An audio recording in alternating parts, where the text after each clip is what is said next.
Welcome to Climate Channel, Climate Conversation, Climate Action Pathways, episode 21 on carbon pricing with Quamrul Chowdhury.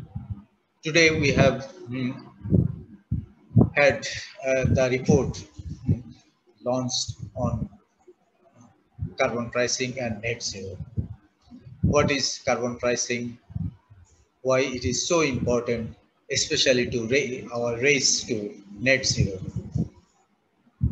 We are going to stabilize the global temperature reaching 1.5 degrees Celsius and Paris Agreement global goal to help raise our ambition.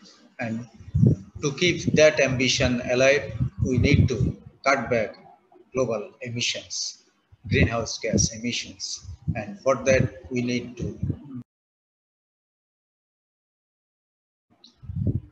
put price tag on carbon. Put carbon tax in very many countries and other measures. And also Article 6 of the Paris Agreement, we have to frame the framework, frame the rules, transparency mechanism, accountability, so that the integrity of the system is ensured. And with all these nitty-gritties, we have two eminent experts in this field, two eminent negotiators, Kishan Kumarsingh and also Angela Churie Kallhauge, who has been in this process for many years, and now with the carbon leadership program with the bank, and they are also involved with this landmark report, which is draft, but they will share the salient features of this report, because this is a very flagship report, and we need to discuss what is net zero, what does it mean, how carbon pricing operates, and what is the size of the carbon market, and all these things they are going to share with you in simple language. So without much ado, I would like to ask Angela to initiate the conversation, climate conversation. Angela, you take it.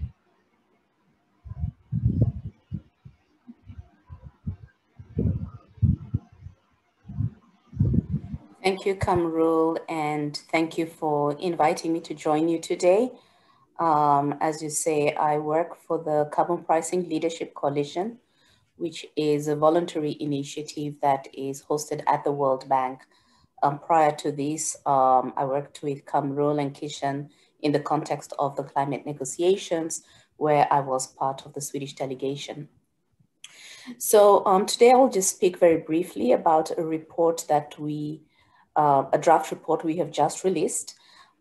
We set up at the end of last year a task force on net zero, and the intention of this task force was to contribute to a common understanding of what net zero actually means, and to explore the role of carbon pricing in supporting the transition to zero.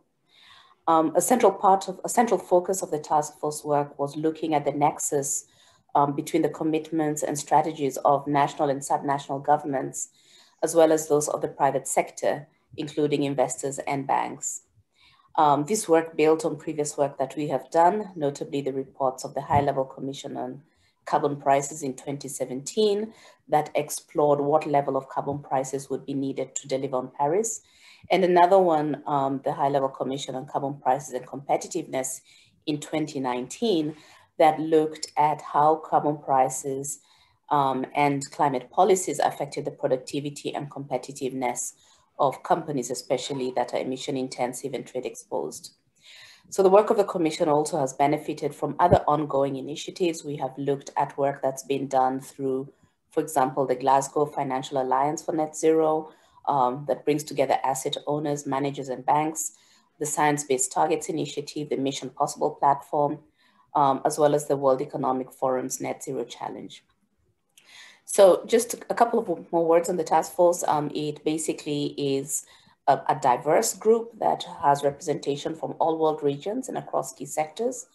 And it also comprises of experts from a range of governments, the private sector, financing institutions, research, and civil society. So what did we do? We set out to, first of all, understand what is net zero. Now, of course, with the growing attention to the climate emergency and an increasing number of countries and companies making pledges, the question comes up, are all these pledges comparable? Do they actually together, add up to give us the level of ambition and action that would keep us within safe, levels of climate change? And what kind of strategies would be needed to actually achieve them? Now, we had done an initial dialogue earlier in 2020, which showed that there were varying understandings, especially of the nature of strategies. And I think key among this was how carbon pricing policies and measures, including the market, could play a role in creating the right incentives, giving the right impetus to ensure that net zero was actually achieved. So some of the key findings that we have highlighted in the report are, first of all, I think the task force was unanimous in that the science is clear. We need to aim for net zero emissions by mid-century, which means that we would need to reduce emissions to as close to zero as possible, and then try to achieve a balance of the equivalent quantity of residual emissions, address residual emissions by balancing out by an equivalent quantity of human cost removals that are permanently stored. So I think it was very clear that the need to actually decarbonize at scale was critical. And only after that can we then look at other options to enable that balance with what we're unable to actually reduce. One of the other findings was that the scale and urgency means that we can no longer take actions where emission reductions are low cost only, but instead we should work with all solutions as quickly and efficiently as possible. Of course, in this context, it's very important to reflect on how to generate new technologies, how to mobilize new sources of finance to unlock new opportunities that may not necessarily be at hand today. Now, while all countries and sectors, as well as companies, need to participate in this race to zero, the task force found that different countries will, of course, achieve net zero at different paces, which means that massive reductions in global emissions beyond the pace of action we're seeing now will be required. Some regions will need to do more in the immediate short term, but this does not necessarily mean that others will not, because I think it all becomes a factor of institutional capacities, access to technologies and resources. But all countries, all regions will need to do something. I think a key finding that we really emphasize in this draft report is that the pathway or trajectory to get to net zero is as important as the target itself or the end date. So the development of national long-term emission strategies, including short and medium targets that align with those trajectories, as well as separate targets for emission reductions and removals, are going to be important to enable us to identify and prioritize the transformations that will be required to achieve net zero. So carbon pricing, when we started looking at the range of strategies that could be used, carbon pricing, of course, was underscored as a powerful tool that should be included as part of a broader arsenal of policies. I think there is that recognition that carbon pricing alone isn't sufficient, but needs to be put, defined in the context of, complementary policies and incentives to ensure that the right signals are being sent to drive the transformation. So prices in most countries will need to be much higher to drive the level of reductions. A second report we released just this week, the State and Trends of Carbon Pricing, shows that only about 3.76% of carbon pricing around the world are at a level that is considered, should I say, adequate to deliver on Paris. And this level is what we had defined in the earlier work of the High-Level Commission on Carbon Prices. International carbon markets, and this is where I think the work you and others within the negotiation space are doing around Article 6, should be designed in a way that not only increases climate ambition, leverages investment, but also supports a just transition, and not just as a way to reduce costs. So an important aspect here is that every country and company is entitled to claim mitigation contributions once and once alone.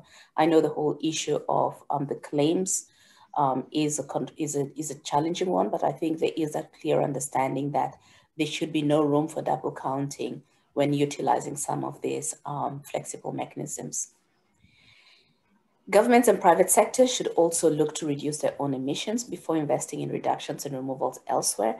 And we're very encouraged to see that several companies are presently using our internal carbon pricing, not only as a planning tool to enable them to define, should I say, their operations in a way that supports the low carbon or the net zero pathways, but also as a way to chart out new business areas that are, in line with the climate ambition of the future. The report contains several other aspects around the use of carbon pricing, whether it's through carbon taxation, emissions trading, or crediting through markets. But I think the bottom line is that we do definitely need to have clear safeguards, especially when we use markets, and also when we're looking at how to utilize natural removals.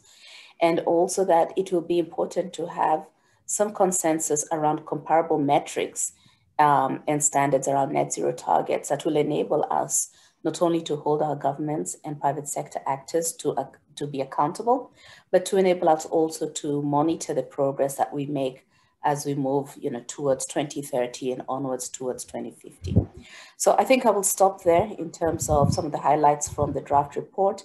It is available on our website now, and we have opened it for public comment. So we do hope that many stakeholders will use the opportunity to read and review and provide us their feedback, so that at least we can provide a strong, should I say, indicator of how we can actually collectively move towards net zero, and of course inform the deliberations, be they at the international level or at the regional and national level. So thank you, Quamrul, back to you. Thank you very much, Angela, for flashing out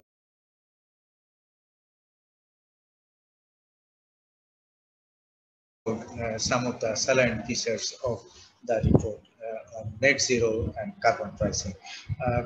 Kishan Kumarsingh, you have been following this issue quite closely for very many years. So what is your take? How to ensure the integrity of the system? Because there are a lot of criticism that there are scope for double counting, there are scope of say going against the poorest of the poor people, or say marginalized people, and there are not social justice. Those are the issues. So how you look at carbon pricing and to approach net zero, to go to reach net zero? Well, thank you, Quamrul, and thank you again for having me on your program. And thank you to Angela for the synopsis of the report. I've not had a chance to look at it in any detail, so I thank you very much for that synopsis. Carbon pricing and the role of the markets broadly are evolving. I mean, those are concepts that are evolving. We've seen the carbon market operate under the Kyoto Protocol, but that was a different framework. That was a different framework in terms of the international policy parameters under which we were operating. That has now shifted significantly under the Paris Agreement.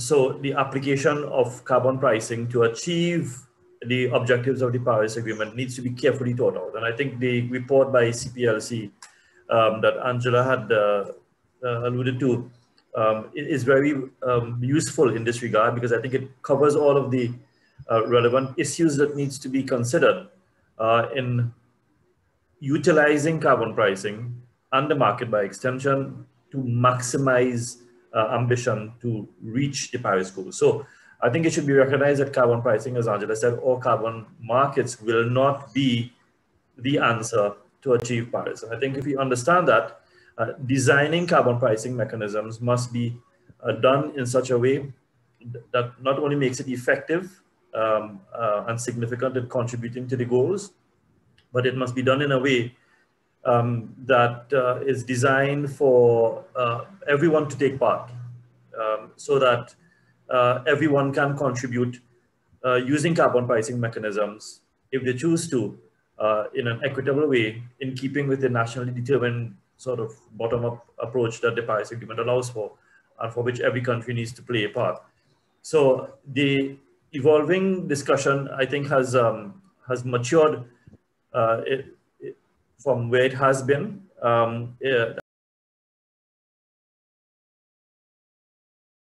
think there's broad recognition, particularly by the private sector and fiduciary organizations on the use of carbon pricing in actually reducing emissions. So I think this awareness and this education is most welcome and will certainly inform discussions going forward, not only at the international level, but certainly at the domestic level, at the national level. And I can speak for us here in Trinidad and Tobago as a small island developing state, where the carbon pricing is not a new concept, because it falls squarely within the broad principle of the polluters pay principle that has been in existence for as long as I can remember, as long as these sustainable development discussions have been had decades ago. So it's not a new principle. It's just an application of the polluters pay principle. And we here are looking seriously at analyzing how these mechanisms can be designed for us, how we can institute it, but at the same time, not in a way that will necessarily impact on the socioeconomic transformation that is required along with the carbon transformation in a sustainable way, because I think everything has to be meshed together.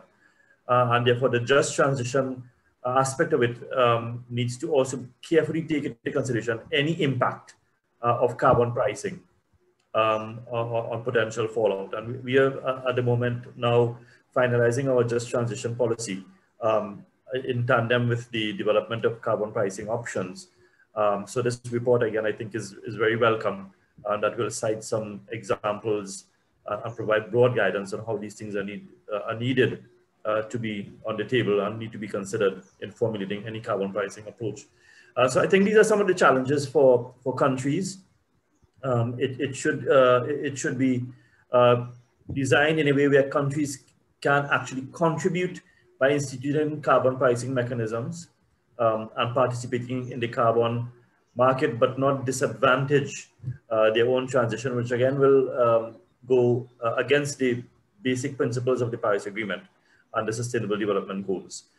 So while it remains a bit of a challenge in terms of sorting out the details at the national level on how these things can be designed, it certainly fits into the broader fabric of what is required to reach 1.5 along the Paris trajectory. I think it's also important to understand that the carbon market and carbon pricing are really complementary mechanisms aimed at maximizing ambition, and therefore it's not a panacea in itself. And therefore, once we keep that into context and in focus when designing markets, when designing carbon pricing mechanisms internationally and domestically, I think then every country can feel empowered to participate and to contribute using this. That will only not contribute to the global effort, of course, but it will also contribute to the sustainable mechanism, sustainable development mechanisms within countries, so that they can pursue their own sustainable development objectives and trajectories and low carbon development consistent with the Paris Agreement in a sustainable and equitable, more importantly, equitable manner. What we don't want is to dig one hole or create another hole by filling one other hole. And therefore, we don't want to create problems by trying to solve another.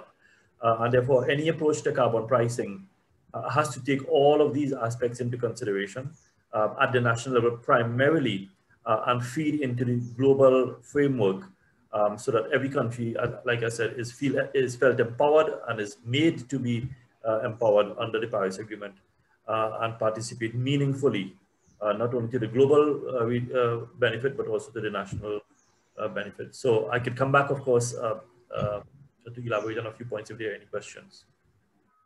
Thank you very much, Kishan. You are absolutely right.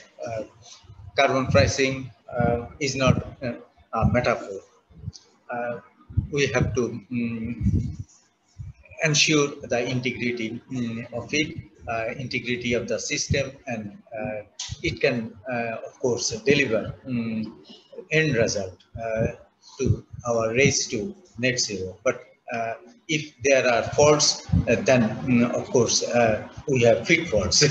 So how best we can ensure that? I think in the report there are also few cautionary signals, and also it has warned. So Angela, I think you know it far better. You can spell it out. Angela.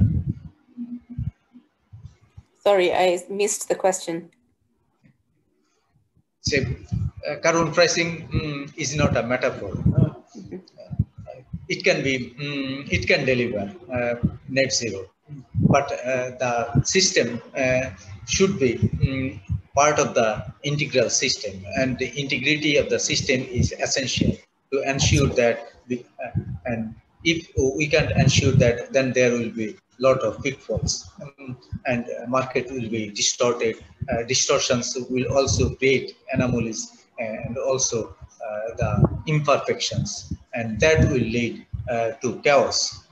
But we don't want chaos. We want carbon pricing will sort out the problem. As Kishan pointed out, that it shouldn't create another hole. It shouldn't create another problem. To solve a problem, it shouldn't create multiple problems.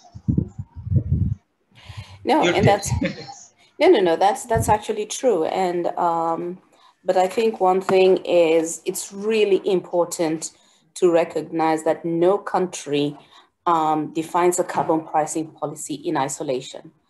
I think we have seen around the world, at least where carbon pricing has been very successful, the design of the carbon pricing instrument goes hand in hand with the design of how you use the revenues generated, what other supporting policies for R&D or technology deployment, what policies you have to support, should I say, marginalized or vulnerable communities who may be negatively impacted by, should I say, the price increase in commodities that may result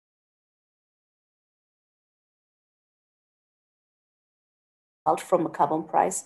So from that perspective, it's really important not to stare ourselves blind only at the instrument, but to look at it within the context within which it operates. And experience so far has shown that where carbon pricing is most successful is when it is designed within the context of a broader strategy that supports the overall objective that it seeks to achieve. The other thing that I think is also important is to recognize that a lot of carbon pricing is happening at the national level. And that's where actually most of the action on climate change is happening. What we do at the international level is to provide a support or a framework or a system of encouragement to enable, should I say, stronger action to take place.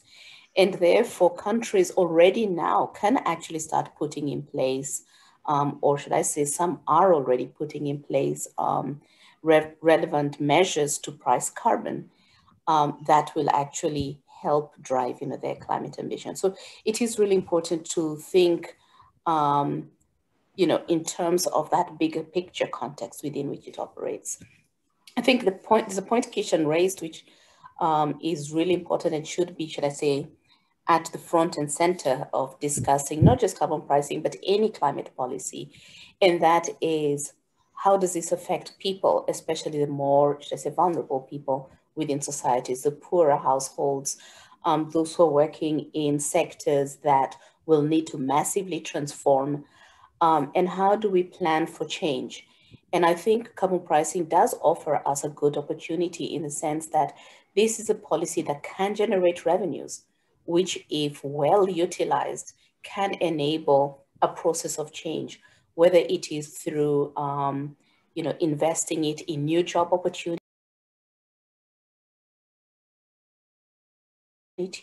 investing it in programs to reskill labor from energy, should I say, emissions intensive sectors to more climate friendly sectors, whether it is through rebate programs that will enable poorer households, manage the higher costs of energy or commodities. But I think carbon pricing does offer us a good starting point to plan around and come up with a clear people-centric climate strategy that will enable an inclusive and just transition towards zero. Yeah. Thank you. I think carbon pricing can also help generate revenues, and that revenues can be invested in for financing adaptation, financing even loss and damage, financing, say, infrastructure building for racing to net zero. So, and also green technologies, and also other, say, technological innovations, R&D expenditures. So that revenue can be mobilized and also invested in a prudent manner. Kishan. No,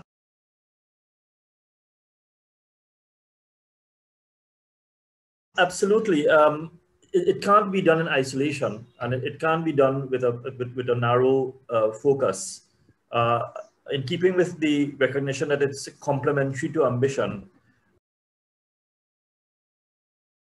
and sustainable development by extension, it has to be designed as per country circumstances and as per a broader policy framework within the country that can support it, as Angela said.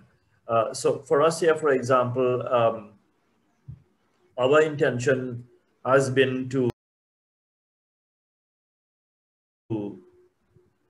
develop a trajectory to low carbon and participate in any mechanism that will achieve that without disadvantaging the principle of no one being left behind, so that it's a rising tide that will lift all boats. Perhaps a bad example in the climate change context, but you understand what I'm saying. And therefore, any approach to carbon pricing must take into consideration the broader policy context. One, what the country aims to achieve for itself in terms of sustainable development, in terms of achieving low carbon growth and decoupling emissions, in terms of how it addresses climate change from a broader perspective, not necessarily only mitigation, but certainly, as you said, Quamrul, leveraging finance to address climate policies is one way in which carbon pricing can help. It's not only about mitigation, but it will achieve mitigation by its very nature.